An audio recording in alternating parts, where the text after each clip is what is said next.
हर हर महादेव। दोस्तों, काशी के पावन मिट्टी के उपासकों, जय गंगा माई की, जय विश्वनाथ। काशीगत काशी की काशी की भूमिगत गुफाओं का पाताल से परमात्मा तक की यात्रा। आज हम उस नगरी की चर्चा कर रहे हैं जिसका भूगोल केवल नक्शों पर नहीं बल्कि सिद्धों के अंतर मन और पुराणों के पन्नों में रचा गया है। काशी, वाराणसी, बनारस, यह वह स्थान है जहाँ काल भी ठहर कर महादेव की स्तुति करता है। लेकिन क्या आपने कभी सोचा है दोस्तों कि जिस काशी की गलियों में आप चलते हैं, दर्शन करते हैं, घूमते हैं, उसके ठीक नीचे ही एक और काशी बसती है। एक ऐसी काशी जो अंधकार में होकर भी परम प्रकाश का स्रोत है। आज का यह वीडियो केवल व्याख्यान नहीं बल्कि आपके भीतर सोई हुई चेतना को जगाने का शंखनाद है। हम उस पाताल लोक की यात्रा करेंगे जहाँ की गुफाएं पत्थरों की नहीं बल्कि मंत्रों से बनी हैं। काश्याम तो मरणान मुक्ति है, काशी में मृत्यु भी मोक्ष है। लेकिन मोक्ष का मार्ग केवल ऊपर की ओर नहीं बल्कि नीचे की ओर गहराई में उतरने से मिलता है। स्कंद पुराण में काशी खंड में महादेव स्वयं पार्वती से कहते हैं, मम देहमिदं छित्रम गुहाताम गोतरम शुभम। यह छित्र मेरा ही शरीर है और इसमें अत्यंत गुप्त रहस्य छिपे हुए हैं, गुप्त से भी गुप्त रहस्य।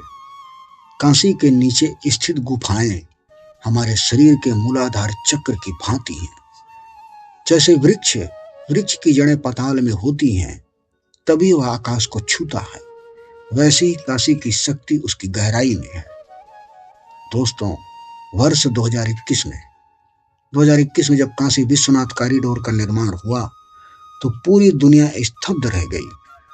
मलबे और पुराने मकानों से नीचे 40 से अधिक प्राचीन मंदिर निकले। ये मंदिर मिट्टी में दबे नहीं थे, बिल्कुल नहीं दबे थे, बल्कि इन्हें गुप्त पूजा के लिए भूमिगत रखा गया था। भारतीय पुरातत्व सर्वेक्षण ASI के विशेषज्ञों ने पाया कि इनमें से कुछ सुरंगें गंगा के जल स्तर से भी नीचे तक जाती हैं। यह प्रमाणित करता है कि हमारे पूर्वज न केवल महान वास्तुकार थे बल्कि वे जानते थे कि पृथ्वी की ऊर्जा को नीचे कैसे संचित करना है। मेरे प्यारे दोस्तों, साधकों, आप अंधेरे से क्यों डरते हैं? बीज जब तक अंधेरी मिट्टी के नीचे नहीं दबता तब तक वह विशाल वट वृक्ष नहीं बनता। ये गुफाएं हमें सिखाती हैं कि यदि आप जीवन की समस्याओं अंधकार में घिरे हैं तो घबराइए मत। आप विकसित हो रहे हैं। जैसे शिव ने हलाहल विष पीकर उसे गले में उतार लिया, नीलकंठ, वैसे ही हमें अपने दुखों को गहराई में आत्मसात कर उन्हें नील यानी शांति में बदलना होगा। अब चलते हैं दोस्तों इस वीडियो में पातालपुरी गुफा, भीष्म के संकल्प और मर्यादा की गाथा। अब हम चलते हैं नरहीपुरा स्थित पातालपुरी मठ की ओर। यह स्थान केवल एक गुफा नहीं बल्कि महाभारत के उस मोड़ की गवाह है जहां इतिहास ने करवट ली थी। कथा उस समय की है जब काशी नरेश की तीन पुत्रियां अंबा, अंबिका और अंबालिका का स्वयंवर हो रहा था। भीष्म पितामह जो अखंड ब्रह्मचर्य की प्रतिज्ञा ले चुके थे, हस्तिनापुर के सिंहासन को सुरक्षित करने के लिए वहां पहुंचे। जब उन्हें रोका गया तो उन्होंने पूरे काशी को चुनौती दी। युद्ध के उस भीषण वेग में जब मार्ग अवरुद्ध होने लगा तब भीष्म ने एक दिव्य पाताल अस्त्र का संधान किया। उस तीर के प्रहार से धरती फटी और एक ऐसी सुरंग का निर्माण हुआ जो सीधे हस्तिनापुर तक जाती थी। इसी मार्ग से वो राजकन्याओं को लेकर के निकले थे। आज यह गुफा सील है, बंद है। क्यों? क्योंकि यहाँ का वायुमंडल सामान्य मनुष्य के लिए नहीं है। 2003 में दोस्तों, जब कुछ कारीगर ने अंदर जाने का प्रयास किया तो उन्हें प्राणवायु की कमी महसूस हुई, ऑक्सीजन की, लेकिन वहां की मिट्टी से चंदन की सुगंध आ रही थी। इसका आध्यात्मिक संदेश यह है कि यह गुफा में संकल्प सिखाती है कि भीष्म का संकल्प अटूट था। क्या आपका भी संकल्प इतना गहरा है कि आप अपने लक्ष्यों के लिए पाताल तक जाने को तैयार हैं? और भीष्म ने यह सब अपने परिवार हस्तिनापुर के लिए किया। आज के युग में जहाँ परिवार टूट रहे हैं, पातालपुरी हमें सिखाती है कि जड़ों अपनों से जुड़ने के लिए कभी कभी झुकना और गहराई में उतरना पड़ता है। अब आते हैं बाबा जी की गुफा।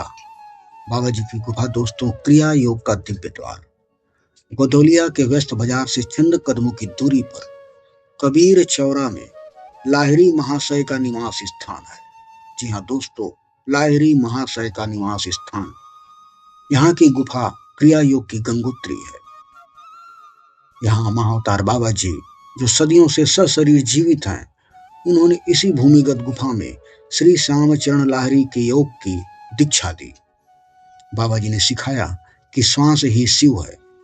जब आप भूमिगत होते हैं तो बाहरी शोर बंद हो जाता है और आप अपने भीतर की धड़कन सुन सकते हैं। आज का मनुष्य डिप्रेशन और एंजाइटी का शिकार है। क्यों? क्योंकि वह सतह पर ही जी रहा है, वह लहरों को देख रहा है, समुद्र की गहराई को नहीं। बाबा जी की गुफा का संदेश है, भीतर उतरें। 10 मिनट का ध्यान आपकी पूरी ऊर्जा को बदल सकता है। अब आते हैं महावाराही मंदिर की गुफा, नारी शक्ति का भूमिगत स्वरूप। दोस्तों, विश्वनाथ गली की सकरी गलियों में एक छोटा सा द्वार है जो नीचे की ओर जाता है। यह माता वाराही का स्थान है। यहाँ सूर्य की किरणें नहीं पहुंचती, केवल घी के दियों का प्रकाश होता है। गुप्त नवरात्रि में वाराही माता और वाराही माता की शक्ति। वाराही माता विष्णु के वाराह अवतार की शक्ति है। वे पाताल की रक्षक है। उनकी पूजा केवल रात्रि में या भूमि के नीचे ही सिद्ध होती है। यह मंदिर दोस्तों, वाराही माता की गुफा नारी को स्वरूप का प्रतीक है, जो आधार है। जैसे घर की नींव छिपी रहती है पर पूरे घर को थामे रहती है, वैसे ही समाज में नारी की शक्ति है। अब आते हैं पिता महेश्वर, 40-50 फुट नीचे गुफा मंदिर। यहाँ जाने के लिए सकरी सीढ़ियां हैं। पिता महेश्वर पुराणों के अनुसार यहाँ शिव पिता के रूप में पूजे जाते हैं।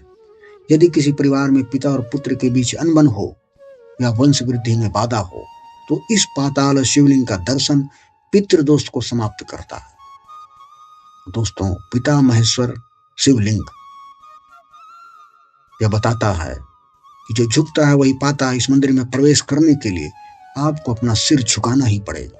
अहंकार को बाहर छोड़कर ही महादेव के पिता स्वरूप से मिल सकते हैं।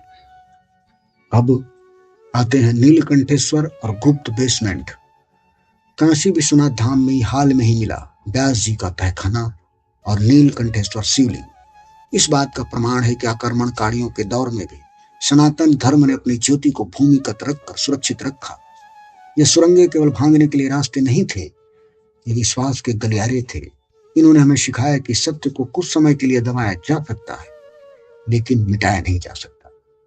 जैसे गंगा की धारा भूमिगत होकर भी पवित्र रहती है, वैसे ही आपका चरित्र भी विपरीत परिस्थितियों में भी गुप्त रहकर निखरना चाहिए। दोस्तों, यह पाताल यात्रा हमें 3 बड़े पाठ सिखाती है। गहराई, छिछला ज्ञान और छिछला प्रेम कभी फलदायी नहीं होता। अपने कर्मों में गहराई लाएं। और दूसरा धैर्य। गुफाओं का निर्माण हजारों वर्षों में हुआ। सफलता रातों रात नहीं मिलती, उसके लिए तपस्या की गुफा में बैठना पड़ता है। और तीसरा एकत्व। ये सभी सुरंगें अंततः शिव से जुड़ती हैं। वैसे ही हम सब अलग अलग दिखते हैं, लेकिन हमारी आत्मा की सुरंग एक ही परमात्मा के द्वार पर खुलती है। दोस्तों, बस्ती भी शिव की, हस्ती भी शिव की, पाताल के कण कण में मस्ती भी शिव की। जो डूबा वो पाया, जो तैरा वो भरमाया, काशी की गुफाओं में महादेव समाया। क्या आप आज से अपने भीतर की उस गुप्त गुफा हृदय में झांकने का साहस करेंगे? क्या अपने परिवार के टूटे हुए रिश्तों की सुरंगों को प्रेम से भरेंगे? यदि हाँ, तो बोलिए दोस्तों, हर हर महादेव। फिर मिलेंगे हम अगले वीडियो में। अगर हमारी वीडियो पसंद आई हो तो लाइक करें, कमेंट करें, सब्सक्राइब करें और दोस्तों में शेयर करें। हर हर महादेव।